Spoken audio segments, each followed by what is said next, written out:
दोस्तों स्वागत है आपका अपने परिवार करियर अपडेट बाय इंजीनियर में। मैं हूं रंजन राज। उम्मीद करता हूं आपसे बेहतर होंगे, स्वस्थ होंगे और बेहतरीन तरीके से आप लोग अपनी तैयारी कर रहे होंगे। तो दोस्तों जैसा कि आपको पता है, कुछ दिन पहले हमने डीजल मैकेनिक और एमएमई का जो previous year MP ITI TO का पेपर है उसका सॉल्व कराया था पार्ट 1। तो आज हम लोग पार्ट 2 लेकर आए हैं, ठीक है।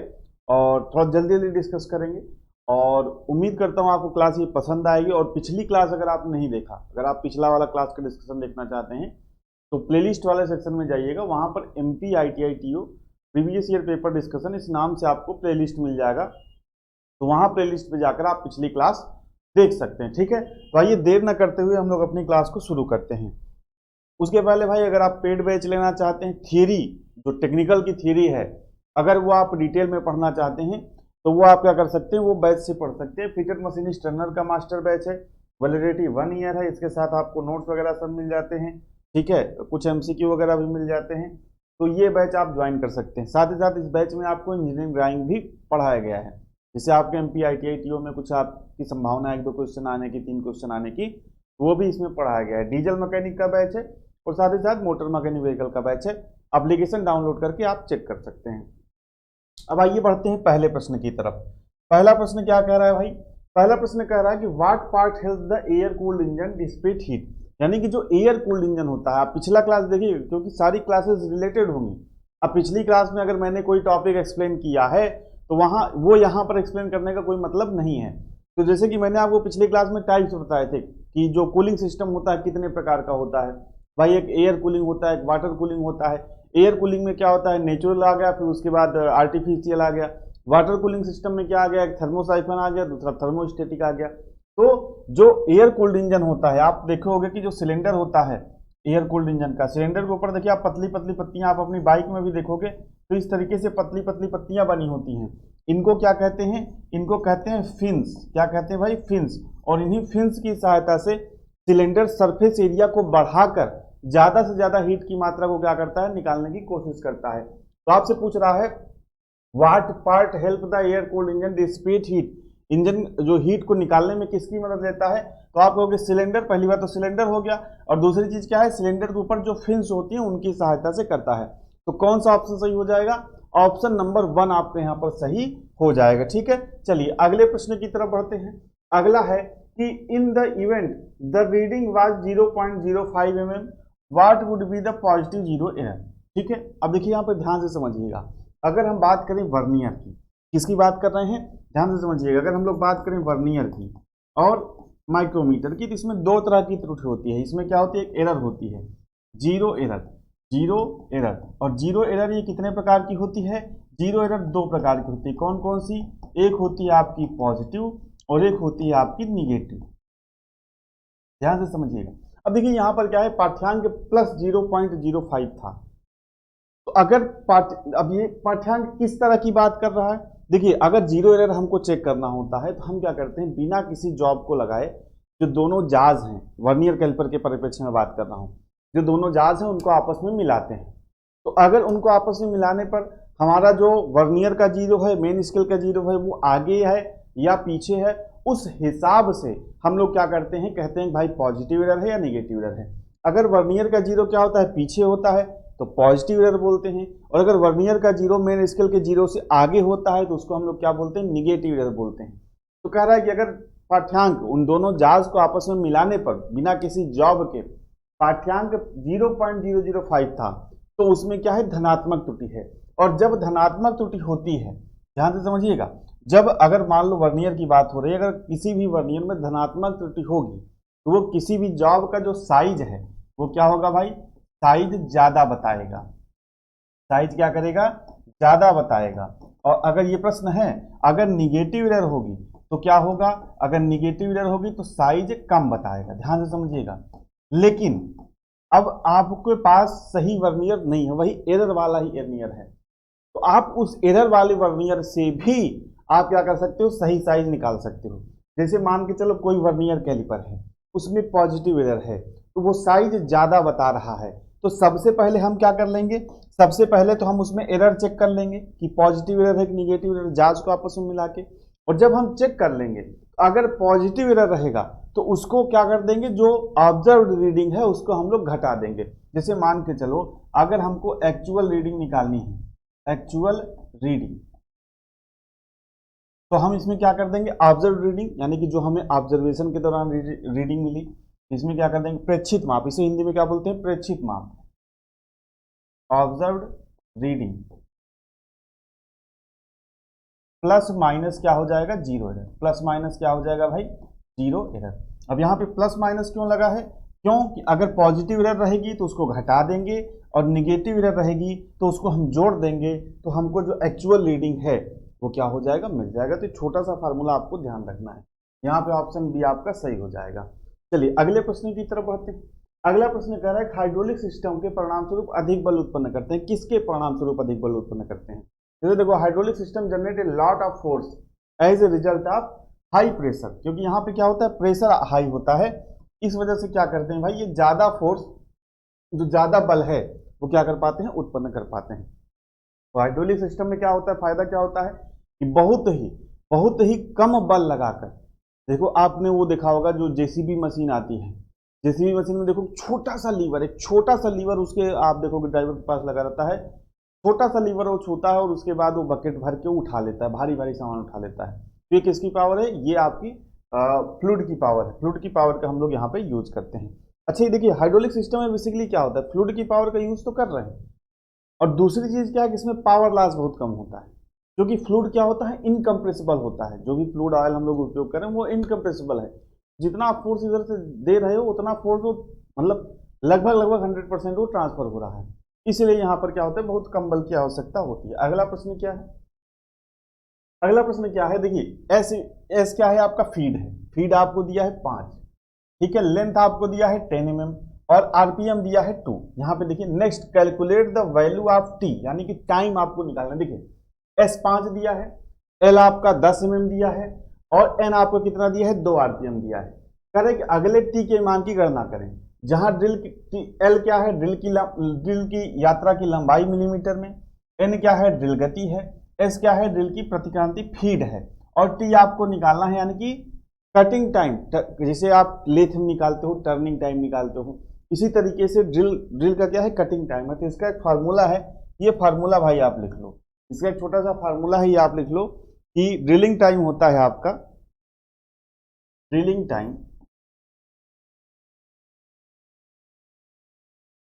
टाइम बराबर आप लिख सकते हो डिस्टेंस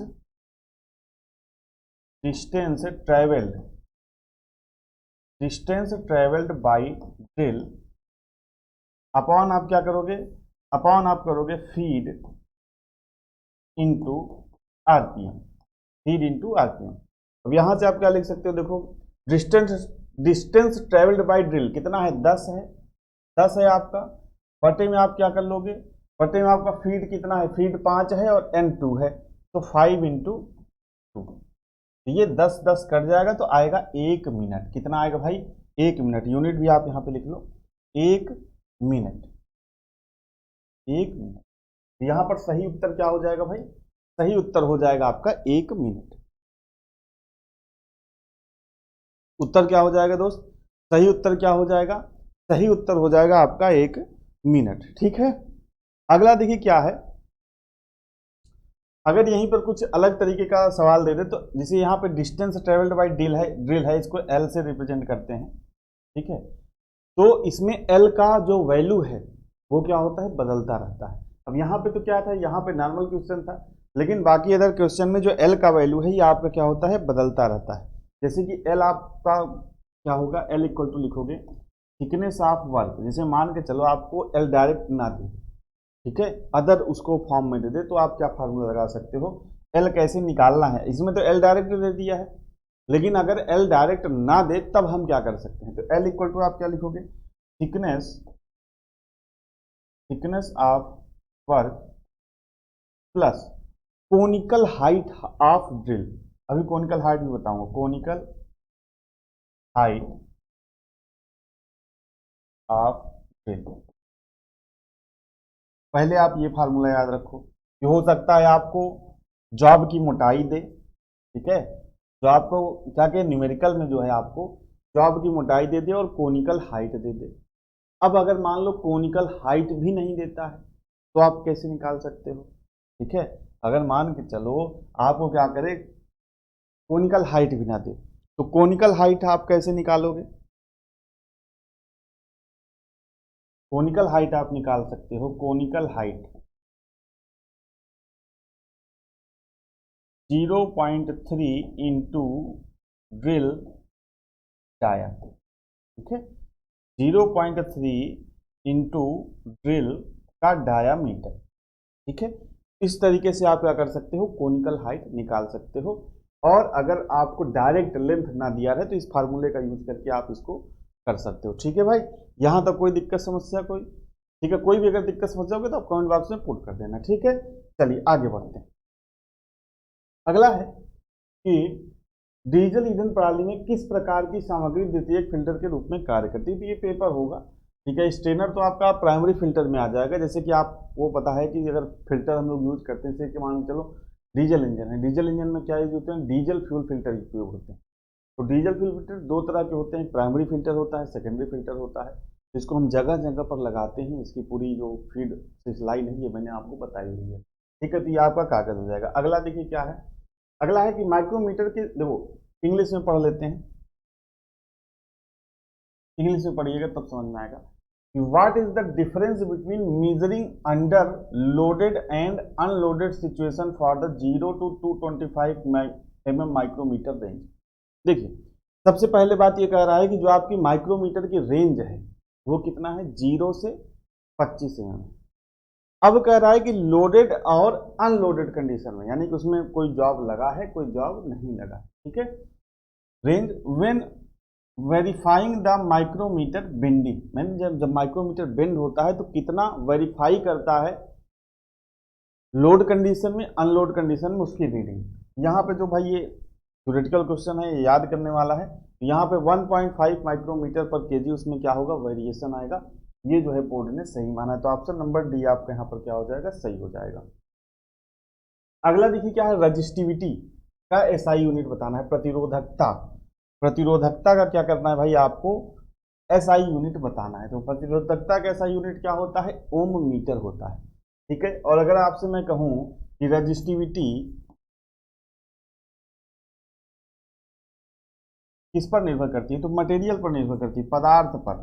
किस पर निर्भर करती है, पदार्थ पर निर्भर करती है। पदार्थ पर क्या करती है भाई, निर्भर करती है, यानी कि जिस मटेरियल का तार हमारा वायर बना है उस पर क्या करती है, उस पर हमारी रजिस्टिविटी निर्भर करती है। जैसे कि आर का फार्मूला क्या होता है, आर इक्वल टू होता है रो एल अपॉन ए।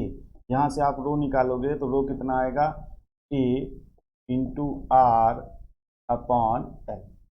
ठीक है, ये आप यहाँ से क्या कर सकते हो, प्रतिरोधकता का फार्मूला आप यहाँ से क्या कर सकते हो भाई, निकाल सकते हो। ठीक है, अगर मैं आपसे कहूँ कि ये तो प्रतिरोधकता हो गई, ठीक है, दूसरा मैं अगर आपसे कहूँ कि भाई बताओ कंडक्टिविटी क्या होती है, कंडक्टिविटी, कंडक्टिविटी बताना है आपको, कंडक्टिविटी। क्योंकि पिछली बार पिछली पार्ट में भी मैंने कराया था, पिछली क्लास में भी, तो एक प्रश्न वहां पे यूनिट से पूछा गया था, तो यूनिट आपको ध्यान रखना है। तो कंडक्टिविटी क्या होती है बता सकती हो, तो ये प्रतिरोधकता का उल्टा होती है, यानी कि 1 अपान आप क्या कर दो, 1/रो। तो ये क्या हो गई, ये आपकी कंडक्टिविटी हो गई। और इसकी यूनिट क्या होती है, कोई बता सकता है क्या भाई, यूनिट क्या हो सकती है इसकी, कोई बता सकता है क्या, कमेंट में आप बता सकते हो। इसकी यूनिट होती है सीमेंस, सीमेंस पर मीटर। ठीक है, तो इसी तरीके से आपको और भी ध्यान रखने हैं। जैसे कि मान के चलिए मैंने आपको बताया रजिस्टिविटी, कंडक्टिविटी, इसी तरीके से मैं आपसे कहूं कि भाई कंडक्टेंस आप बताओ, कंडक्टेंस, कंडक्टेंस आप बताइए, कंडक्टेंस तो आप क्या बताओगे, कंडक्टेंस, कंडक्टेंस इसको जी से हम लोग निरूपित करते हैं, इसको क्या लिख सकते हैं बताइए। देखिए सुनने में सब एक है, रजिस्टिविटी, रजिस्टेंस, कंडक्टिविटी, कंडक्टेंस। ठीक है, इसी तरीके से आपका रिएक्टेंस भी आ जाएगा, इम्पीडेंस भी आ जाएगा। समझ रहे हो ना, तो टीओ का पेपर है तो उस लेवल तक आपको जाना पड़ेगा। ये नहीं कि आपने चाल और समय का बीमा याद कर लिया, डायमेंशन याद कर लिया और उसका यूनिट याद कर लिया, काम हो जाएगा। थोड़ा सा आपको गहराई में गोता लगाना पड़ेगा, मेहनत करनी पड़ेगी। ठीक है, पिछले साल के पेपर को देखते हुए। तो कंडक्टेंस क्या होता है भाई? कंडक्टेंस होता है आपका 1/r, ठीक है। यानी कि प्रतिरोध का उल्टा, प्रतिरोध का उल्टा क्या होता है? कंडक्टेंस होता है। और जो प्रतिरोध का यूनिट क्या होता है? रेजिस्टेंस का यूनिट क्या होता है? ओम होता है। ओम का उल्टा यूनिट क्या होता है? मो। ओम इनवर्स आप जानते होंगे, या इसका यूनिट क्या होता है? इसका यूनिट होता है MHO, ठीक है। ये भी आपको ध्यान रखना है। यानी कि ओम, ओम को कैसे लिखते हैं? OHM। ओम का उल्टा लिख दिया, क्यों? क्योंकि प्रतिरोध का उल्टा है। तो इसका यूनिट क्या बना दिया? इसका यूनिट बना दिया MHO, मो। या कहीं कहीं पर आपको ओम इनवर्स भी देखने को मिलता है, किसका? कंडक्टेंस का यूनिट, यानी कि जी का यूनिट, ठीक है। अगर मैं आपसे कहूं कि कंडक्टेंस हो गया, अगर मैं आपसे कहूं आप रिएक्टेंस बताओ, रिएक्टेंस, रिएक्टेंस आप बताइए। रेजिस्टेंस तो आपको पता है, रिएक्टेंस बताइए। इसको हिंदी में शायद प्रतिघात बोलते हैं। क्या बोलते हैं हिंदी में? प्रतिघात, प्रतिघात। इसको बताइए ये क्या होता है। इसी तरीके से इम्पीडेंस बताइए क्या होता है। तो अगर आपको नहीं पता है तो थोड़ा सा साइंस पे ध्यान दीजिएगा, क्योंकि ये यूनिट से शायद दूसरा या तीसरा क्वेश्चन है, 75 क्वेश्चन है, ठीक है। देखिए रेजिस्टेंस क्या होता है? वायर में जब फ्लो होता है करंट का, तो उसमें जो प्रतिरोध लगता है रेजिस्टेंस लगता है, ठीक है। उसके जो फ्लो में रुकावट आती है वो रेजिस्टेंस होता है। और रिएक्टेंस क्या है? कैपेसिटर में, कैपेसिटर के बीच जो आपकी फ्लो में क्या होती है, करंट के फ्लो में बाधा आती है, उसको हम लोग क्या देते हैं? रिएक्टेंस का नाम देते हैं, ठीक है। तो ये सारी चीजें आप ध्यान रखिएगा, ठीक है भाई। आगे बढ़ते हैं। अगला प्रश्न है, what will happen to the drift velocity of electron in relation to the electric field. तो क्या होता है? अपोजिट होता है। इलेक्ट्रिक फील्ड के क्या होता है? अपोजिट होता है आपको उसका फ्लो, ठीक है। अगला देखिए क्या है, what is the name of turbocharger drive. पिछली क्लास देखिएगा, बार बार मैं वही फिगर और वही करके नहीं बताऊंगा। पिछली क्लास देखिएगा, पिछली क्लास इसका फिगर के साथ पूरा मैंने इसको समझाया हुआ है। टर्बोचार्जर क्या करता है भाई? बेसिकली टर्बोचार्जर जो इंजन की इफिशियंसी है उसको बढ़ाने के लिए उपयोग किया जाता है। और टर्बोचार्जर को कैसे चलाया जाता है, टर्बोचार्जर को कैसे चलाया जाता है? तो टर्बोचार्जर की जो आपकी एग्जॉस्ट गैस होती है, उस एग्जॉस्ट गैस के प्रेशर से चलाया जाता है। पिछली क्लास देखिएगा, विथ फिगर विथ डायग्राम सारी चीज इसमें मैं समझाया हुआ हूँ। कैसे चलाया जाता है? एग्जॉस्ट गैस के प्रेशर से चलाया जाता है। कैसे चलाया जाता है? एग्जॉस्ट गैस के प्रेशर से चलाया जाता है। अगला देखिए क्या है, अगला देखिए क्या है, विच 4 cylinder engine has each cylinder inclined 9 degree. यानी कि किस 4 सिलेंडर इंजन में, 4 सिलेंडर, ध्यान रखना है सिलेंडर कितने हैं? 4। प्रत्येक सिलेंडर, प्रत्येक सिलेंडर, एवरी सिलेंडर 90 डिग्री पर झुका हुआ होता है। अब यहां पर जो कंफ्यूजन होता है वो किसमें होता है भाई? वो होता है वी इंजन में और रेडियल इंजन में।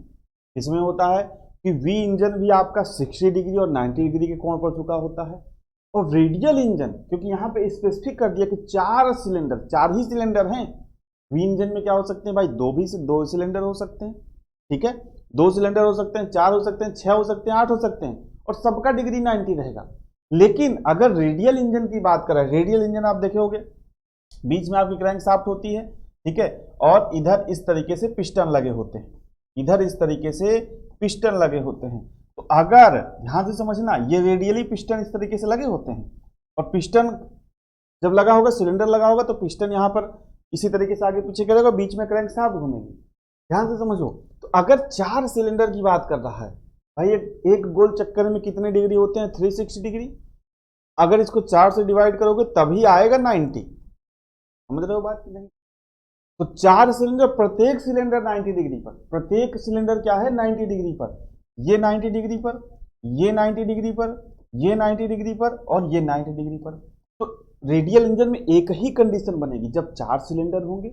अगर यही 5 सिलेंडर कर दे तो क्या प्रत्येक सिलेंडर 90 डिग्री पर होगा? नहीं। तब आप क्या करोगे? 360/5 करोगे, 360/5 करोगे, 5 7 35 और 1 बचा 5 दूनी 10। तब प्रत्येक सिलेंडर कितने डिग्री पर आ जाएगा? 72 डिग्री पर।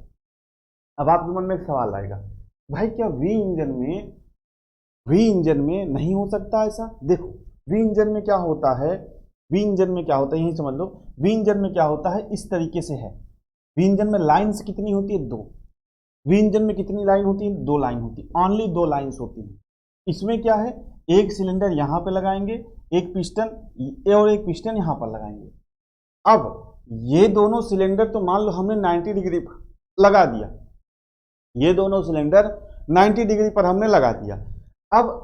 अब ऐसा नहीं कि इसमें चारों साइड लगाएंगे, इसमें इसी के पीछे एक और लाइन बनाएंगे। ध्यान से समझो, जैसे मान लो 4 सिलेंडर का इंजन है, ये एक लाइन, ये एक लाइन, यहाँ पे एक सिलेंडर, यहाँ पे एक सिलेंडर। अब इसी के पीछे अगर 4 सिलेंडर इंजन हमको बनाना है तो इसी के पीछे हम दूसरा और तीसरा सिलेंडर लगाएंगे। तो बताओ, ये और ये तो 90 डिग्री पर होंगे, 90 डिग्री पर, लेकिन जो ये सिलेंडर के पीछे एक सिलेंडर होगा, क्या वो एक दूसरे से 90 डिग्री पर होंगे? और यहां पर क्या करें, प्रत्येक सिलेंडर 90 डिग्री पर, प्रत्येक सिलेंडर एक दूसरे से 90 डिग्री पर झुका होता है। यहाँ पे सही उत्तर क्या हो जाएगा, यहाँ पे सही उत्तर हो जाएगा आपका रेडियल इंजन। और रेडियल इंजन की एफिशिएंसी काफी अच्छी होती है। तो ये कहाँ पर उपयोग किया जाता है भाई, ये एरोप्लेन में उपयोग किया जाता है। कहाँ पर, एरोप्लेन में क्या किया जाता है, एरोप्लेन में ये उपयोग किया जाता है, जो आपका रेडियल इंजन होता है, एरोप्लेन में उपयोग किया जाता है। ठीक है, अब अगर मैं आपसे कहूं भाई थोड़ा सा आप कुछ समझ में नहीं आ रहा होगा कि यार ये रेडियल इंजन क्या है, तो थोड़ा सा हम लोग क्या करते हैं, इंजन का क्लासिफिकेशन देखते हैं। क्या करते हैं भाई, थोड़ा सा हम लोग इंजन का क्लासिफिकेशन यहाँ पर देखते हैं।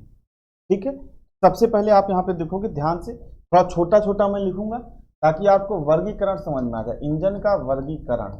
ठीक है, यहाँ पर देखो सबसे पहले क्या होता है, सबसे पहले होता है आपका इंटरनल कंबस्टन, इंटरनल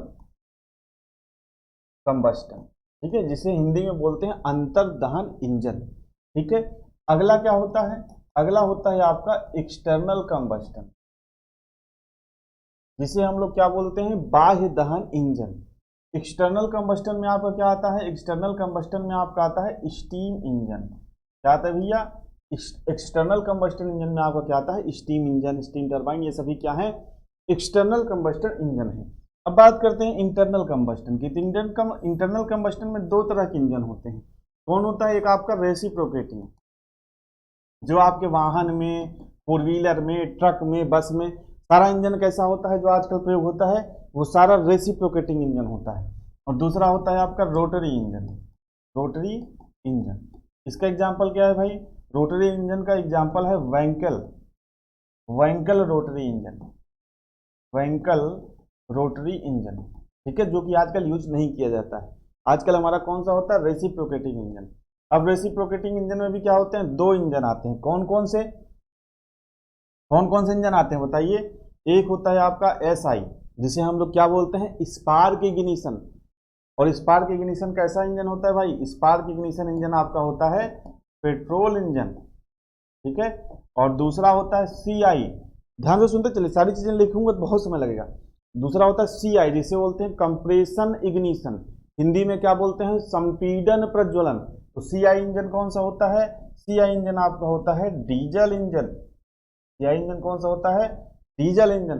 फिर आगे आप क्लासिफाई करोगे तो क्या करो, इसमें 2 स्ट्रोक कर सकते हो, ठीक है, और 4 स्ट्रोक कर सकते हो। आजकल जो इंजन प्रयोग किए जाते हैं ज्यादातर कैसे होते हैं, 4 स्ट्रोक इंजन होते हैं। जो आपके बाइक में, जो आपके बाइक में इंजन होता है, जो आपके कार में इंजन होता है, जो ट्रक में इंजन होता है, ठीक है, 90 to 95% आजकल जो इंजन प्रयोग किए जाते हैं वो कौन से होते हैं भाई, वो होते हैं आपके 4 स्ट्रोक इंजन। इस बात का भी ध्यान रखिएगा। और इसमें भी आप क्या कर सकते हो, 2 भागों में बांट सकते हो। इसमें भी क्या हो गया आपका 2 स्ट्रोक हो गया, और इसमें भी आपका क्या हो गया, ये आपका 4 स्ट्रोक हो गया।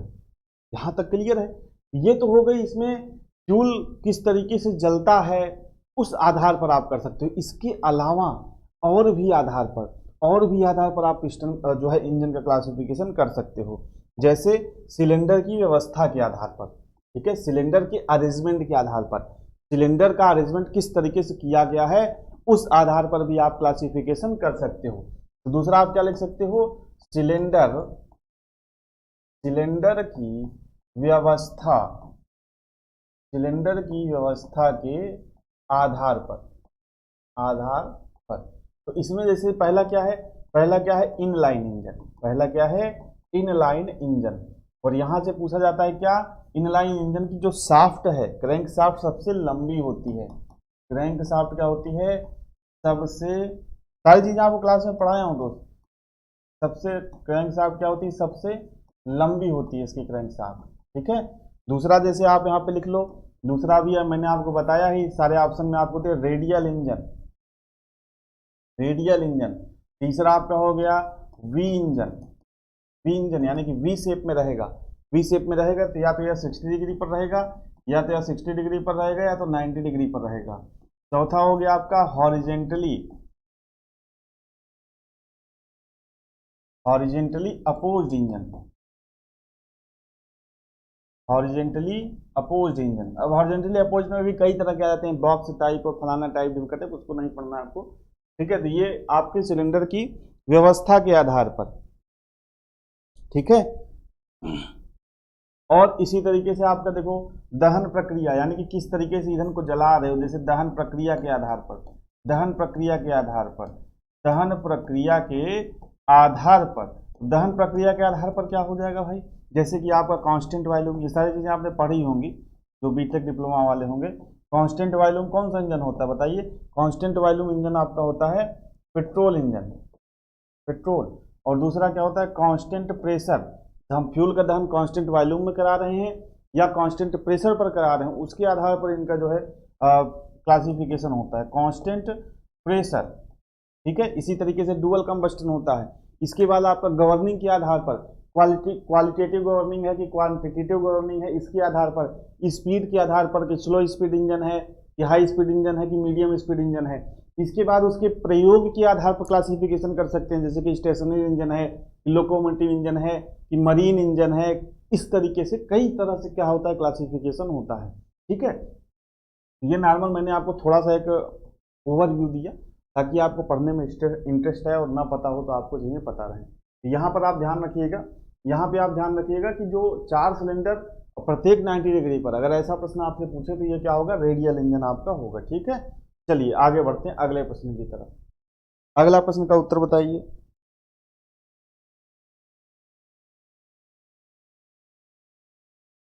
अगला प्रश्न कह रहा है कि which one is fastened to the starter motor shaft. देखो भाई, पहले क्लास में मैंने डायग्राम, पिछली जो क्लास है उसमें मैंने डायग्राम से आपको बताया था कि स्टार्टर मोटर शाफ्ट, जो मान लीजिए चलिए ये स्टार्टर मोटर है और स्टार्टर मोटर की शाफ्ट पर क्या लगा होता है, स्टार्टर मोटर की शाफ्ट पर लगा होता है पिनियन।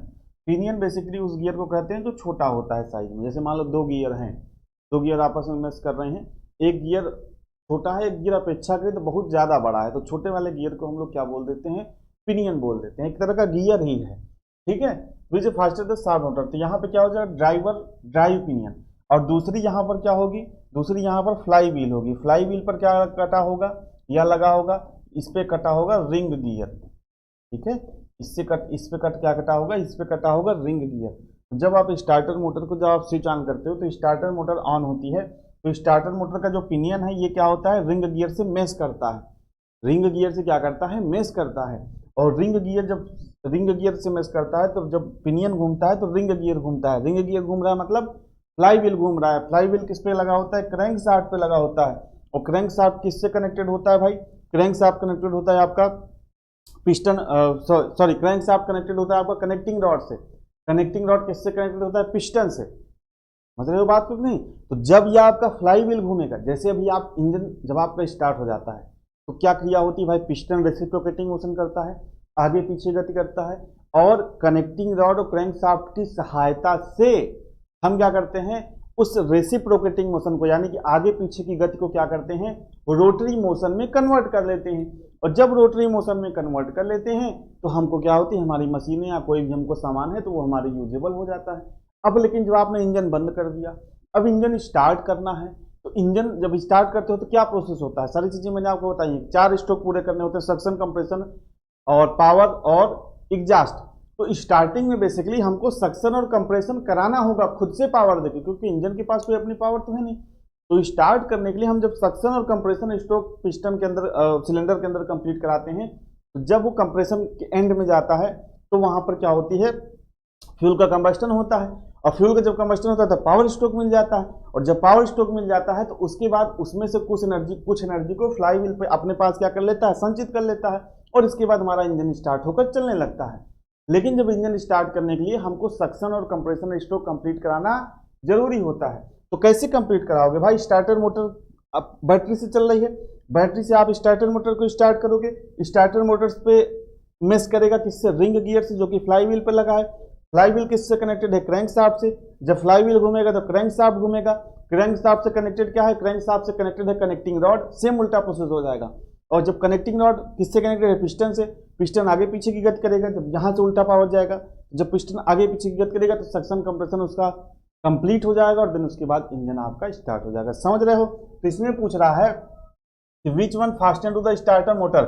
स्टार्टर मोटर से क्या जुड़ा होता है? Drive pinion. अगर आप पूछे रिंग गियर किस पे लगा होता है तो आप क्या कहोगे? Fly wheel. ये भी प्रश्न है, ये भी पूछा जाता है, ठीक है, ये आपको ध्यान रखना है। अगला है a circuit found by the ideal ammeter. तो भाई बोर्ड में ये माना है ए शॉर्ट सर्किट, इसके बारे में मुझे आइडिया नहीं है दोस्त, तो अपना चेक कर लेना, ठीक है। आगे बढ़ते हैं। अगला देखिए क्या है। अगला प्रश्न ये बहुत शानदार, बहुत अच्छा है, न्यूमेरिकल का है। कह रहा है कि a hole is being drilled at the speed of 70 RPM with a feed rate of 0.3 mm per revolution, ठीक है, using a 1.5 mm drill. Find the metal removal rate in mm³ per minute. शायद इससे अभी पिछली class में प्रश्न मैंने कराया था, ठीक है, मेटल रिमूवल रेट का। तो मेटल रिमूवल रेट का फार्मूला होता है भाई, क्या होता है? MRR, metal removal rate, 5/4 d² into feed, यहाँ पर हम लोग फीड को F से दिखा रहे हैं, इंटू N, ठीक है। यही आपको सॉल्व कर लेना और आपको मेटल रिमूवल रेट मिल जाएगा। तो भाई क्या होगा? 5/4, ठीक है, इंटू डी कितना दिया है? डी आपका दिया है 1.5, डी कितना दिया है? 1.5। तो 1.5 का स्क्वायर इंटू फीड आपका कितना दिया है? 0.3 इंटू एन कितना दिया है आपका? 70। एन कितना दिया भाई? 70 दिया है। इसको आप सॉल्व कर लोगे तो MRR आपका आ जाएगा 37 mm मिलीमीटर क्यूब पर मिनट, ठीक है। ये आपका 37 यहाँ पे आ जाएगा। ये फार्मूला आपको इंपॉर्टेंट है, ये फार्मूला आपको ध्यान रखना, ठीक है। ऑप्शन नंबर इसमें कौन सा हो जाएगा भाई? ऑप्शन नंबर डी आपका यहाँ पर सही हो जाएगा। अगले प्रश्न की तरफ बढ़ते हैं। अगले प्रश्न की तरफ करें कि liquid resistance to flow is described by its viscosity, ठीक है। एक तरल का प्रवाह उसकी प्रतिरोध को उसकी चिपचिपाहट द्वारा वर्णित किया जाता है, ठीक है। तो भाई ये स्वयं ही होगा इससे। जैसे मान के चलो विस्कोसिटी क्या है? विस्कोसिटी वो है भाई कि जैसे मान के चलो कोई हमारा फ्लूइड है तो उसमें कई लेयर्स होती हैं, ठीक है, कई लेयर्स होती हैं। जब कई लेयर्स होंगी तो कई लेयर्स में क्या होगा कि भाई उनके लेयर्स के बीच जो रेजिस्टेंस होता है, जो किसी भी फ्लूइड को क्या करता है? फ्लो करने से रोकता है, बहने से रोकता है। तो वही क्या होती है? वही विस्कोसिटी। जैसे आप देखो पानी है, पानी फर्श पर डाल दो तो उसकी जो लेयर्स हैं उसके बीच क्या रेजिस्टेंस कम है तो पानी आसानी से फ्लो होता है, ठीक है। और इसी तरीके जैसे ऑयल है तो ऑयल की जो उसमें कई लेयर्स हैं उसके बीच क्या है? रेजिस्टेंस ज़्यादा है, तो उसमें क्या है भाई? उसमें धीरे धीरे ऑयल फ्लो होता है। यही क्या है? यही आपकी विस्कोसिटी, ठीक है। आगे बढ़ते हैं। अगला है कि which of the following statement best describe the suitable response, ठीक है, यानी कि कौन सा ऐसा इसमें से है जो क्या है भाई? सुटेबल रिस्पॉन्स देता है। कह रहा है a filler gauge can be use to check the space between the cylinder and piston. बिल्कुल सही है। सिलेंडर और पिस्टन के बीच गैप, मैंने आपको पहले बताया, क्लियरेंस पिछले क्लास में डिस्क्राइब किया था कि क्लियरेंस अगर आपको मेजर करना है, क्लियरेंस अगर आपको मेजर करना है तो उसके लिए क्या चाहिए? Filler gauge. लंबाई होती है लगभग 100 mm तक। आपकी किस मटेरियल की बनी होती है? निकल क्रोमियम स्टील, निकल स्टील या आपकी वेनेडियम स्टील की बनी होती है। तो ये तो सही है। अगला देखिए क्या है? The use of filler gauge is entirely depend on the sense of touch. बिल्कुल सही है। अब सेंस ऑफ टच का मतलब क्या है? बहुत पतली पतली पत्तियां होती हैं, आपको बस गैप चेक करना है। ऐसा नहीं है कि अब देखो मान लो कोई 0.03 या 0.3 या 0.4 mm की स्ट्रिप है। फिलर गेज में क्या होती है? पतली पतली स्ट्रिप होती है। अब आप 0.3 का ही गैप है लेकिन जबरदस्ती आप उसमें से 0.5 का डाल दिए। अच्छा बताओ 0.3 और 0.5 में कितना अंतर होगा? तो मतलब सेंस ऑफ टच, आप ऐसा नहीं कि गैप थोड़ा सा ही है उसमें 0.4 आपने टाइप करके सेट कर दिया, सेट तो हो ही जाएगा भाई। 0.3, 0.4, 0.5, 0.6 में कितना अंतर है। तो अगर आप क्लियरेंस गैप चेक कर रहे हो तो जो आपका सेंस ऑफ टच है उस पर भी क्या करता है, डिपेंड करता है। कोई कठोर आदमी है, खेत में काम करने वाला, मान लो कॉलेज पहुंच गया, अब क्या है कि वो 0.3 है तो उसमें 0.6 का डाल दिया उसमें टाइट करके एकदम। तो सेंस ऑफ टच पे भी डिपेंड करता है। तो दोनों ऑप्शन सही हैं, बोथ आपके क्या है, दोनों कथन क्या है, दोनों कथन आपके सत्य हैं। स्पर्श की भावना पर भी निर्भर करता है और सिलेंडर और पिस्टन की भी जगह की जांच करने के लिए फिलर गेज का आपका प्रयोग किया जाता है, बिल्कुल सही है। ठीक है, आगे बढ़ते हैं। अगला देखिए क्या है, निम्नलिखित में से कौन सा स्पार्क प्लग का मुख्य भाग नहीं है। तो ये जो इंसुलेटर है भाई, ये तो भाग होता है। ठीक है, ये क्या होता है, ये जो इंसुलेटर है ये आपका क्या होता है, ये भाग होता है इंसुलेटर। इंसुलेटर आपका क्या होता है, पूछा है कि निम्नलिखित में से कौन सा स्पार्क प्लग का मुख्य भाग नहीं है, और जबकि बोर्ड ने इसको मान लिया कि ये नहीं है, जबकि इंसुलेटर तो होता है, इंसुलेटर होता है भाई स्पार्क प्लग का भाग। क्योंकि आप देखो ना ऊपर आप बाइक का ये स्पार्क प्लग निकाल के देखो तो व्हाइट कलर का मटेरियल लगा रहता है, वो इंसुलेटर ही होता है। क्यों, क्योंकि स्पार्क प्लग में करंट होता है, और करंट किस लिए होता है, स्पार्क जनरेट कराने के लिए सिलेंडर के अंदर, ताकि आपका फ्यूल जले। अगर इंसुलेट नहीं करोगे तो पूरा करंट क्या होगा, आपके वाहन में जाने लगेगा, बाइक में जाने लगेगा। इसलिए जो यहाँ पर का स्पार्क प्लग का मुख्य भाग नहीं है इंसुलेटर, इंसुलेटर तो उसका भाग होगा ही, इंसुलेटर भी होगा, सेंट्रल इलेक्ट्रोड भी होगा, ग्राउंड इलेक्ट्रोड भी होगा। स्पार्क प्लग का अगर इन चारों ऑप्शन में से देखें तो कौन सा स्पार्क प्लग का भाग नहीं होता है, तो ये हो जाएगा आपका डिस्ट्रीब्यूटर कैप। ठीक है, इसीलिए स्टूडेंट ने क्या की थी, इस प्रश्न पर आपत्ति की थी, क्योंकि जो बोर्ड ने आंसर माना है ये गलत है। जो इंसुलेटर है ये क्या है भाई, ये आपका सही नहीं है। आपका सही कौन सा है, सही है आपका डिस्ट्रीब्यूटर कैप। कौन सा स्पार्क प्लग का भाग नहीं है, distributor cap. Insulator spark plug का भाग होता है, आप नहीं होगा तो आप बाइक वाला निकाल के देख लीजिएगा। ठीक है, चलिए आगे बढ़ते हैं। अगला है, what purpose does the ratchet stop on a micrometer sir. Ratchet stop, आप अगर आपने कभी माइक्रोमीटर यूज किया होगा तो जहां तक यूज किया ही होगा, तो पीछे आप देखोगे तो रैचेट टाइप का लगा रहता है रैचेट स्टॉप। देखो जैसे मान के चलो आप रीडिंग ले रहे हो, जॉब की रीडिंग ले रहे हो, दोनों जांच के बीच में आपने लगा दी, तो वहां पर आपको उस जो थिम्बल है उसको पकड़ के नहीं घुमाना होता। आप देखोगे एक बार मार भी खाए होगे, उस थिम्बल को पकड़ घुमा रहे हो, थिम्बल को पकड़ घुमा रहे हो तो प्रेशर कम ज्यादा हो सकता है, आपका जॉब क्या हो सकता है, डिफॉर्म हो सकता है, और आपकी रीडिंग सही नहीं मिलेगी, ऐसा भी हो सकता है। अगर रैचेट स्टॉप लगा है, आप उसको पकड़ के घुमाओगे तो रैचेट स्टॉप से क्या होती है भाई, टिक टिक की आवाज आने लगती है। कैसी आवाज आने लगती है, टिक टिक की जो है आवाज आने लगती है। तो टिक टिक की आवाज आने का मतलब ये है भाई अब आपको क्या करना है, अब आपको उससे ज्यादा प्रेशर अप्लाई नहीं करना है। तो रैचेट स्टॉप क्या करता है, पूछेगा कि क्या करता है, तो भाई मेंटेन यूनिफॉर्म मेजरिंग प्रेशर। ठीक है, ऐसा नहीं कि आपने बहुत ज्यादा दम लगा दिया और जॉब भी डिफॉर्म हो गया और रीडिंग भी सही नहीं हो रही, तो उस रैचेट स्टॉप के थ्रू ही हमको क्या करना होता है, उस जॉब रीडिंग को लेना होता है, उस जॉब को जाज के बीच, जबड़ों के बीच कसना होता है। समझ गए आप बात को। ठीक है, चलिए तो ऑप्शन सी ही यहाँ पर सही होगा। आगे बढ़ते हैं। अगला है कि टर्बो चार्जर का कंप्रेसर हाउसिंग इनलेट आउटलेट कहां से जुड़ा होता है। बहुत इंपॉर्टेंट प्रश्न है और जो सही उत्तर है यही होगा। इस पे आपत्ति की गई है लेकिन सही उत्तर आपका यही होगा, ध्यान से समझना। अब फिर से एक बार फिगर बनाना पड़ेगा, ठीक है भाई। देखो जैसे कि आपका ये है, ये आपका क्या है, ये आपकी है हाउसिंग, कौन सी, टर्बो चार्जर की। देखिए अब टर्बो इसमें हो गया दो, ये आपका मेन टर्बो हो गया, टर्बो, ये आपका कंप्रेसर हो गया, कंप्रेसर। ध्यान से समझिएगा, इसके अंदर हमने क्या लगा दिया, व्हील्स लगा दिए, टरबाइन व्हील्स इसको बोलते हैं।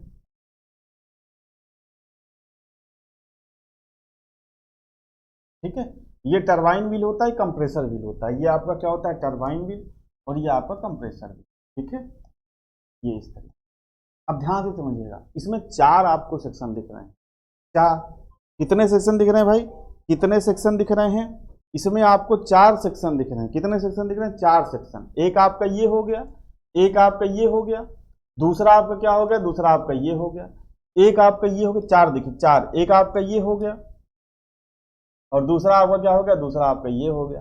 ठीक है, तो ये चार सेक्शन हो गए। अब देखिए सबसे पहले क्या है, यहां पे क्या है, यहां पे आप क्या कर सकते हो, यहां से क्या होगा, यहां से आपका इनलेट होगा, यहां से क्या होगा, इनलेट। ध्यान से समझिएगा। तो अगर इससे किसी भी तरह का प्रश्न पूछेगा तो आप कर ले जाओगे, नहीं समझोगे तो आप रट्टा मारोगे और आप प्रश्न नहीं कर पाओगे। ये क्या है, ये है आपका exhaust gas inlet, exhaust gas inlet. ठीक है, अब यहां से एग्जॉस्ट गैस गई तो इसका जो भी प्रेशर है, जो भी ताप है, जो भी इसकी काइनेटिक एनर्जी है, जो भी इसकी वेलोसिटी है, इसको हमने यूज किया इस टरबाइन व्हील को चलाने में। और जब टरबाइन व्हील चला तो ये साफ्ट चली और आपकी जो कंप्रेसर व्हील है ये भी चला। अब ये एग्जॉस्ट गैस का काम हो गया, तो एग्जॉस्ट गैस क्या हो गई भाई, एग्जॉस्ट गैस बाहर चली गई। समझ रहे बात, एग्जॉस्ट गैस बाहर चली गई। अब जब एग्जॉस्ट गैस बाहर चली गई इसका काम खत्म। अब लेकिन इसने क्या कर दिया, इस टरबाइन व्हील को घुमा दिया, उसके साथ ये साफ्ट घूमी और उसके साथ ही कंप्रेसर व्हील घूमा। अब कंप्रेसर व्हील जो घूमेगा वो इनलेट में क्या करेगा, एयर करेगा, इनलेट एयर। भाई एटमॉस्फेयर से हमारा कंप्रेसर क्या काम करेगा, कंप्रेसर को कंप्रेस करके ज्यादा हवा को सिलेंडर के अंदर भेजेगा। ऐसा क्यों करेगा, क्यों, ताकि ज्यादा हवा जाएगी तो उसके साथ ज्यादा ऑक्सीजन जाएगा और हमारा फ्यूल अच्छे से बर्न होगा, तो ओवरऑल जो एफिशिएंसी है इंजन की वो क्या होगी, बढ़ेगी, पावर हमारी बढ़ेगी इंजन की। तो यहां पर इनलेट में क्या आएगा, एयर इनलेट आएगा, एयर इनलेट। अब इस एयर को भेजना कहां है, इस एयर को कहां पर भेजो, कंप्रेस करके सिलेंडर के अंदर। तो जैसे मान के चलो हमने 3 सिलेंडर लगा दिए, 4 सिलेंडर लगा दिए। अब ऐसा थोड़ी है कि चारों से पाइप निकालोगे, मैंने आपको बताया था ना कि इन चारों का एक पाइप आप निकाल दोगे एयर जाने वाला। जैसे आपने एक एग्जॉस्ट पाइप निकाल दिया, चारों सिलेंडर का जो धुआं है वो एक ही पाइप से बाहर निकल रहा है। इसी तरीके से इनलेट मैनिफोल्ड होता है, इसको हम लोग क्या बोलते हैं, इसको हम लोग बोलते हैं इनलेट मैनिफोल्ड। इसको हम लोग क्या बोलते हैं भाई, इनलेट मैनिफोल्ड बोलते हैं। तो हमने चारों सिलेंडर में जाने वाला जो पाइप है वो एक कर दिया, अंदर से अलग अलग रहेगा लेकिन बाहर से एक ही रहेगा। और ये जो कंप्रेस होकर जो हवा है, एयर है, आ रही है इस कंप्रेसर से, तो ये कहां पर जा रही हुई, ये जा रही है इनलेट मैनिफोल्ड में। और जब इनलेट मैनिफोल्ड में जाएगी तो यहां से जो चारों सिलेंडर हैं उसको जब कंप्रेसर जो उसको सक्शन स्ट्रोक होगा तो उसमें क्या होगा, चारों सिलेंडर में हवा चली जाएगी कंप्रेस होके, यानी कि ज्यादा हवा चली जाएगी। तो देखिए यहां पर प्रश्न पूछा क्या, यहां पर प्रश्न पूछ रहा है where is the turbocharger compressor housing. देखिए ये क्या है, इधर वाली क्या है, ये आपकी टरबाइन हाउसिंग है। ध्यान से समझिएगा, ये आपकी क्या है, ये आपकी है टरबाइन हाउसिंग। ये वाली जो हाउसिंग है ये क्या है, टरबाइन हाउसिंग है। ठीक है, और ये क्या है, ये आपकी कंप्रेसर हाउसिंग है। समझ रहे बात को। तो ये कह रहा है कि आपकी जो कंप्रेसर हाउसिंग आउटलेट है वो कहां पर कनेक्टेड रहता है। तो कंप्रेसर हाउसिंग का जो आउटलेट है वो कहां पर कनेक्टेड रहता है, वो कनेक्टेड रहता है आपका इनलेट मैनिफोल्ड से। समझ गए बात को। अगर आपसे पूछे कि जो टरबाइन हाउसिंग है उसका इनलेट कहां से कनेक्टेड रहता है, तो एग्जॉस्ट से। ठीक है, जो टर्बो हाउसिंग है उसका आउटलेट कहां से कनेक्टेड रहता है, तो भाई ये आपका साइलेंसर से कनेक्ट हो जाएगा, मफलर वगैरह से आपकी गैस बाहर चली जाएगी। अगर आपसे पूछे कंप्रेसर हाउसिंग का इनलेट कहां से कनेक्टेड रहता है, तो इनलेट आपको किसी भी तरह का ऑप्शन में दे सकता है। भाई इनलेट आपका एयर फिल्टर से कनेक्टेड होता है, क्यों, क्योंकि जब हवा आ रही है तो हवा डायरेक्ट थोड़ी आ जाएगी, यहाँ पर आपका एयर फिल्टर लगा होगा, फिर एयर फिल्टर के थ्रू हवा आएगी। तो आपसे पूछेगा कि जो आपका कंप्रेसर हाउसिंग है उसका इनलेट किससे कनेक्टेड रहता है, तो आपको ऑप्शन में उस तरीके से दे सकता है, एटमॉस्फेरिक एयर से, वायुमंडलीय हवा उसमें से आती है या एयर फिल्टर के थ्रू होकर आती है हवा। तो इस तरीके से ऑप्शन दे सकता है। मतलब आप चारों समझ लिए। तो इस तरीके का प्रश्न बना है तो आगे का भी कोई प्रश्न बन सकता है। तो अगर आपको ये डायग्राम समझ में आ गया, किसी भी तरह का प्रश्न आएगा तो आप कर ले जाओगे। ठीक है भाई, तो यहाँ पर सही उत्तर है, यहाँ पर जो बोर्ड ने उत्तर माना है बिल्कुल सही है कि जो टर्बो चार्जर कंप्रेसर हाउसिंग का जो आउटलेट है वो किससे कनेक्टेड रहता है, वो इनलेट मैनिफोल्ड से कनेक्टेड रहता है। अब इन्होंने जल्दी जल्दी में क्या मार दिया, एग्जॉस्ट मैनिफोल्ड। एग्जॉस्ट मैनिफोल्ड जुड़ा रहता है लेकिन वो टर्बो चार्जर की जो टरबाइन हाउसिंग है उसमें इनलेट से। यहाँ पर आपको ध्यान देना है आउटलेट पूछा है। ठीक है, तो इस तरह के प्रश्न को आप गलत नहीं करेंगे अगर आप सीख जाएंगे तो। ठीक है, चलिए अगला प्रश्न है what thickness of material is welding rod used in oxy stealing welding. तो कौन सा होता है भाई, तो यहाँ पर आपका क्या होगा, यहाँ पर आपका 15 mm हो जाएगा, ऑप्शन नंबर डी। ठीक है, अगला देखिए क्या है, अगला देखो भाई, ये मैथ का प्रश्न है, तो ये आप अपना अपने से देख लेना, नंबर ना गड़बड़ाए, नंबर ना इधर उधर हो, इसलिए मैंने इसको यहाँ पे कर दिया। ठीक है, आगे देखिए क्या है, अगला है what does the acronym DPF exhaust emission system. तो जिसका डीपीएफ का फुल फॉर्म क्या होता है, diesel particulate filter, diesel particulate filter. और ये क्या काम करता है, ये जो एग्जॉस्ट सिस्टम से हमारा निकलने वाला जो सॉलिड मटेरियल है, सॉलिड मटेरियल, उसको ये क्या करता है, रोकता है। वो सॉलिड मटेरियल का निकलता है, धुआं निकलता है। अच्छा मान के चलो नॉर्मल आप जो है किसी ऐसे घर में खड़े हो जहां पर अंधेरा है, एक किसी छोटे से छिद्र से, छोटे से होल से धूप आ रही है। जब छोटे से छिद्र से धूप आती है तो रमन इफेक्ट शायद होता है, उसको आप देख लीजिएगा। तो रमन इफेक्ट के थ्रू देखो धूल के जो कण होते हैं वो हमें दिखते हैं ना, जबकि नॉर्मल आंखों से हमें धूल के कण नहीं दिखते हैं। आपने कभी एक्सपीरियंस किया होगा भाई, कोई घर है या कोई मड़ही है, कोई झुग्गी झोपड़ी है, जिसमें अंदर अंधेरा है और किसी छिद्र से धूप आ रही है, तो धूप में देखोगे आप तो छोटे छोटे हमको जो डस्ट पार्टिकल्स हैं वो दिखते हैं, यानी कि वो होते हैं, लेकिन हमें जो नेकेड आई है उससे हमारी नहीं दिखते हैं। ठीक है, तो वो धूल के कण हैं, दिख रहे हैं। सेम इसी तरीके से जब आपका फ्यूल का कंबस्टन होता है तो जो अनबर्न फ्यूल रहता है, बिना जला हुआ फ्यूल रहता है, वो सॉलिड पार्टिकल के रूप में बाहर जाता है। और जब सॉलिड पार्टिकल के रूप में बाहर जाएगा तो हमारे सांस के थ्रू फेफड़े में आएगा और हमको काफ़ी ज़्यादा नुकसान पहुंचाएगा। इसमें लेड होता है, कैडमियम होता है सॉलिड पार्टिकल के रूप में। तो वो क्या होता है, उसको रोकने के लिए हम लोग क्या करते हैं, डीजल इंजन में सॉलिड पार्टिकल, ध्यान रखिएगा किसके लिए प्रयोग किया था, सॉलिड पार्टिकल्स को रोकने के लिए किसका प्रयोग करते हैं, डीपीएफ, जिसे हम लोग क्या करते हैं, डीजल पार्टिकुलेट फिल्टर। और एग्जॉस्ट सिस्टम का देखिए बेसिकली क्या होता है, देखिए एग्जॉस्ट सिस्टम है आपका, एग्जॉस्ट सिस्टम, एग्जॉस्ट सिस्टम। अब इसके पार्ट्स की बात करें तो इसमें क्या होगा आपका, इसमें सबसे पहले तो होगा आपका catalytic converter, catalytic converter. Catalytic converter के आधार पर ही आप जो BS3, BS4, BS5, BS6, BS7 आगे देखोगे, ये सब कैटेलिटिक कन्वर्टर का ही है। ये क्या करता है, ये जो आपकी हानिकारक गैसें निकल रही हैं, जो एग्जॉस्ट गैसें बहुत ज़्यादा हानिकारक हैं, उनको कम हानिकारक गैसों में बदलता है। ऐसा नहीं शुद्ध कर देता है, आप तो जो BS6 या BS10 तक आ जाएगा शुद्ध कर देगा, नहीं।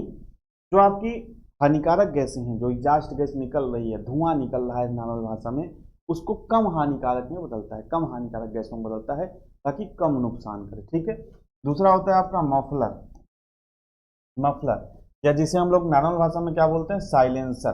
ठीक है, ये क्या करता है, ये शोर को कम करता है। देखिए ये हवा को क्या करता है, कम हानिकारक बनाता है, या सीधी बात बोल दीजिए शुद्ध करता है। ठीक है, कम हानिकारक बनाता है।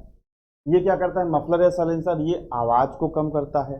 फिर हमने लगा दिया डीपीएफ, अगर डीजल इंजन है तो डीपीएफ लगा दिया, डीजल पार्टिकुलेट फिल्टर, जो सॉलिड पार्टिकल्स को रोकने का काम करता है।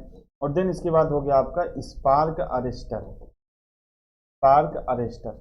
ये क्या करता है, अगर कोई स्पार्क जा रहा है, अभी आप साइलेंसर हटा दो, देखो स्पार्क चिंगारी निकलती है, तो स्पार्क को अरेस्ट करने का काम करता है, बेसिकली ट्रैक्टर वगैरह में लगता है। ठीक है, और इसीलिए ट्रैक्टर का साइलेंसर भी ऊपर दिया जाता है ताकि खेतों में काम करते समय अगर स्पार्क ना अरेस्ट हो तो आग ना लग जाए। ठीक है, ये स्पार्क अरेस्टर लगा होता है, ये बेसिकली होते हैं। बाकी टर्बो अगर उस तरह का इंजन है तो टर्बो चार्जर वगैरह वो सारे रहेंगे। ठीक है भाई, तो ये चीज़ क्लियर हुआ। तो डीजल पार्टिकुलेट फिल्टर होता है। अगला देखिए क्या है, ऑटोमोबाइल क्या है भाई, सेल्फ प्रोपल्ड व्हीकल है, यानी खुद का इंजन होता है, खुद से चलता है। Process process the source of power for its propulsion, बिल्कुल सही है। और use the transport people and things, बिल्कुल सही है, सभी सही। ऑटोमोबाइल क्या है, ऑटोमोबाइल इनमें से सभी है, यानी कि ऑप्शन नंबर ए आपका यहाँ पर सही हो जाएगा। अगला है the lowest value of vernier caliper. अब यहाँ पर देखिए आपने तो पढ़ा होगा कि जो लोवेस्ट वैल्यू है, लीस्ट काउंट है, वो कितना होता है, 0.02 mm होता है। ध्यान से समझिएगा। लेकिन लीस्ट काउंट निकालते कैसे, लीस्ट काउंट कैसे निकालते हैं, अगर मैं आपसे कहूँ वर्नियर का लीस्ट काउंट निकालो तो आप कैसे निकालोगे, तो आप कहोगे मुख्य पैमाने की एक भाग का मान, एक भाग का मान बटे आप क्या कहोगे, वर्नियर पर खानों की संख्या। वर्नियर पर जो खाने हैं, डिवीजन्स हैं, खाने वाला खाना नहीं, डिवीजन्स, वर्नियर पर खानों की संख्या। ठीक है, तो नॉर्मली तो हम ये याद रखते हैं, लेकिन अगर बदल दिया जाए इसको, जैसे देखो अगर मुख्य पैमाने के एक भाग का मान 1 mm है, बटे वर्नियर पर हम खानों की संख्या 10 कर दें, लीस्ट काउंट कितना आएगा 0.1 mm। अगर वर्नियर के मुख्य पैमाने का भाग 1 mm है, मुख्य पैमाने के एक भाग का मान 1 mm है, बटे इस पर खानों की संख्या कर दे कितना, खानों की संख्या कर दे 25, तो कितना आएगा भाई 0, यहाँ पर 0 उतारेंगे, फिर 0 उतारेंगे, फिर 0, 25 का 100, 0.04 mm आ जाएगा। अब ध्यान से समझिएगा, ऑप्शन को पकड़िएगा, ऑप्शन को यहाँ पर क्या करिएगा, पकड़ने की कोशिश करिएगा। क्या लीस्ट काउंट 1 mm हो सकता है क्या वर्नियर का? नहीं हो सकता, कभी नहीं होगा। 1 mm तो स्केल का होता है, जो स्केल होती है। इससे अच्छा तो स्टील रूल का 0.5 mm होता है लीस्ट काउंट। क्या 10 mm हो सकता है क्या? तो नहीं। अब देखो क्या है, क्या 0.001 mm हो सकता है क्या? नहीं, क्योंकि आपको पता है वर्नियर का जो लिस्ट काउंट बेसिकली होता है 2 डिजिट तक होता है। तो इसमें से अगर देखोगे परफेक्ट ऑप्शन, हालांकि जो डिजिटल वर्नियर कैलिपर वगैरह है उनका लिस्ट काउंट ये हो सकता है, लेकिन जो सही ऑप्शन माना है बोर्ड ने ये 0.1 mm माना है बेसिकली, क्योंकि ये पॉसिबल है, ये वर्नियर कैलिपर में पॉसिबल है। तो ऑप्शन नंबर ए आपका यहाँ पर क्या हो जाएगा, सही हो जाएगा। अगला है the rate of viscosity change with temperature is qualified by in British का, उसके क्या कहते हैं, विस्कोसिटी इंडेक्स। देखो जब आपकी टेम्परेचर बढ़ेगा तो विस्कोसिटी क्या होगी, घटेगी। तो कितने टेम्परेचर पर कितनी घटेगी, इसको आप कैसे चेक कर सकते हो, विस्कोसिटी इंडेक्स के थ्रू क्या कर सकते हो, चेक कर सकते हो। कैसे चेक कर सकते हो भाई, विस्कोसिटी इंडेक्स के थ्रू। अगला देखिए क्या है, लास्ट प्रश्न है आज की क्लास का।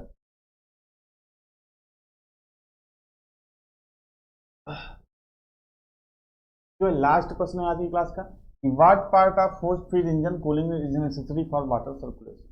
देखिए forced feed system, water cooling system में जो फोर्स्ड फीड सिस्टम होता है उसी को हम लोग क्या कहते हैं, थर्मोस्टेट सिस्टम। तो थर्मोस्टेट क्या होता है, थर्मोस्टेट बेसिकली जो इंजन का टेम्परेचर है उसको कंट्रोल करने का काम करता है। पिछली क्लास में विथ फिगर मैंने समझाया था, तो अगर आप नए स्टूडेंट हो, पिछली क्लास आपने नहीं देखी तो आप जरूर से जरूर उसको भाई देख लीजिएगा। ठीक है, तो थर्मोस्टेट क्या करता है, जो इंजन का टेम्परेचर है उसको कंट्रोल करता है। जो पंप है ये क्या करता है, पंप जो है, क्योंकि यहाँ पे क्या कर रहा है, forced feed system, forced feed यानी कि फोर्स बल का प्रयोग कर रहे हो, तो बल का अगर आप प्रयोग कर रहे हो तो वाटर सर्कुलेशन के लिए पंप जरूरी है। और डेंसिटी ऑफ वाटर का अगर आप प्रयोग करना चाहते हो, मतलब जल के घनत्व में परिवर्तन के कारण वाटर का सर्कुलेशन हो, तो वो कौन सा सिस्टम होता है, ये आपका होता है थर्मोसाइफन। ये कौन सा होता है भाई, ये आपका होता है थर्मोसाइफन सिस्टम। क्या होता है, थर्मोसाइफन सिस्टम आपका होता है। ठीक है, तो ये आपका जल के घनत्व के कारण जो सर्कुलेशन होता है, वाटर की डेंसिटी के कारण जो सर्कुलेशन होता है, वो आपका क्या होता है, वो आपका होता है थर्मोसाइफन सिस्टम। ठीक है भाई, तो बाकी नेक्स्ट क्लास में जो इसके 25 क्वेश्चन बचे हैं उसको हम लोग कर देंगे, तो एक पेपर आपका खत्म हो जाएगा। टोटल 2 पेपर मेरे पास है और 2022 के हैं वो, तो वही हम लोग अगर उसी हिसाब से हमको, क्योंकि जो 2022 पेपर हुआ था उसी हिसाब से आगे बढ़ना है, उसी हिसाब से उसी पेपर के हिसाब से अपनी स्टडी करनी है। तो ये दोनों पेपर मैं सॉल्व करा दूंगा, बहुत जल्दी फिटर वालों का भी सॉल्व करा दूंगा, फिटर का भी सॉल्व करा दूंगा, डीजल में भी एक में ही करा दे रहा हूँ, क्योंकि मोस्टली जो आपके टॉपिक्स होते हैं वो कॉमन होते हैं, कुछ कुछ छोड़कर। तो ये डीजल एमएमबी हो जाएगा, फिर फिटर का करा दूंगा, और देन कुछ दिन बाद, ठीक है अभी नहीं, सितंबर माह से मान लो 10 सितंबर के आसपास आपको जो मॉक टेस्ट हैं, 10 सितंबर के आसपास जो मॉक टेस्ट हैं वो आपको एप्लीकेशन पर मिल जाएंगे। ठीक है, वो एप्लीकेशन पर मिल जाएंगे 10 सितंबर के आसपास आपको मिल, तो लगभग 3 से 4 या 5 मॉक टेस्ट जो भी मैं आपको डलवा सकूँगा वो डलवा दूंगा। ठीक है, तो मॉक टेस्ट भाई फ्री मिलेगा आपको, free weekly test, free weekly test नाम का एक सेक्शन होता है, उसमें आपको क्या मिल जाएगा, उसमें आपको ये जो मॉक टेस्ट है मिल जाएंगे 10 सितंबर या उसके बाद 10 सितंबर के आसपास आपको ये मिलने शुरू। ठीक है, तो वहाँ से आप टेस्ट दे सकते हो। बाकी मैंने आपको बताया कि अगर आप अच्छी परफॉर्मेंस आप चाहते हो तो आप किसी भी चैनल के MP ITI TU के स्पेशल मॉक टेस्ट का आप इंतजार मत करो, आपका सिंपल है, 75 क्वेश्चन आपके आने हैं। जो अच्छे अच्छे टेस्ट देने वाले एप्लीकेशन हैं या कहीं पर आपको एएलपी का टेस्ट मिले आपके ट्रेड से रिलेटेड, तो वो एएलपी का जो ट्रेड टेस्ट नहीं होता, एएलपी का सीबीटी 2 में ट्रेड वाला सेक्शन आता है, तो 75 क्वेश्चन का होता है और सेम टू सेम आपका 75 और 75 क्वेश्चन आना है और एएलपी का भी पेपर का लेवल अच्छा होता है। तो आप एएलपी के टेस्ट देना शुरू करो अगर आप ज़्यादा से ज़्यादा टेस्ट देना चाहते हो। सिंपल बात समझो, मैं आपको एक आइडिया बता रहा हूँ, देना ना देना आपके ऊपर है। आप इंतजार करते रहो किसी के देने का, चाहे मेरा है चाहे किसी और चैनल का, कि भाई एमपी ITI TU के स्पेशल देगा तभी मैं करूँगा। बाकी मैं आपको एक आइडिया बता रहा हूँ कि 75 क्वेश्चन से एएलपी की जो CBT 2 का पार्ट बी होता है वो टेस्ट आपको हर जगह मिल जाएंगे, टेक्स्ट बुक वाले एप्लीकेशन पर मिल जाएंगे और भी छोटे बड़े एप्लीकेशन पर, ज़्यादा से ज़्यादा मात्रा में टेस्ट, वो टेस्ट आप लगाओ। और इसमें क्या, इसमें माइनस मार्किंग रहेगी, आपके में माइनस मार्किंग नहीं है तो माइनस मार्किंग हटा के आप जो है उसको अपना काउंट कर लो कि 75 में हमारे कितने मार्क्स आ। समझ तो बात कुछ नहीं। तो अभी के लिए जब तक टेस्ट नहीं मिला तब तक आप एएलपी के टेस्ट लगाना शुरू करो। बहुत सारे एप्लीकेशन पर ये टेस्ट अवेलेबल होते हैं, उससे आपको क्या होगी भाई, उससे आपको काफ़ी हेल्प मिलेगी। ठीक है, तो ये थी आज की क्लास। बाकी लास्ट में ही कहूँगा दोस्त, क्लास अच्छी लगी हो, लास्ट में ही कहूँगा क्लास अगर अच्छी लगी हो तो भाई लाइक कर देना और चैनल को सब्सक्राइब भी कर देना। ठीक है, ताकि नेक्स्ट वीडियो की नोटिफिकेशन आपको मिल जाए। आज के सेशन में इतना ही। जुड़ने के लिए आप सभी का बहुत बहुत धन्यवाद।